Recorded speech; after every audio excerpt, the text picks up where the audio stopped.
You know what's interesting? I was telling Bill and I was telling Mark when we got started with this 4-well project, there's a lot of tension and a lot of anxiety and a lot of sleepless nights and having to give me information that they maybe didn't want to give me, right? And they answered their phone they didn't want to answer because, you know, the weather's bad or the wind's blowing or you name it. Shit, we were supposed to start the 1st of December. We didn't start till the end of January for one reason or another, just the way it works out.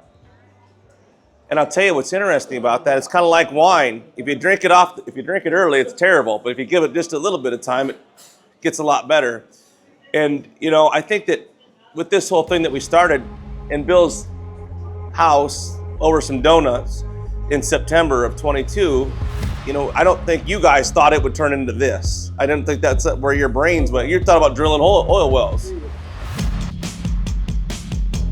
But you didn't think about the camaraderie and the fellowship and the friendship and the fun and you know, meeting everybody that you got to meet, and it's turned into something that's bigger than that and more powerful than that. It's not a bunch of guys with $4 billion in their pocket and 3 guys fund the whole thing. It's this. Because here's the reality of the situation. It's not about the oil. They come down here and they meet Mark and they meet Bill and they meet Trey and they meet Shannon and they get hooked on your hearts and they get hooked on who you guys are as people, and they get really excited because it's hard to find people like you guys on this earth to do business with. So thank you.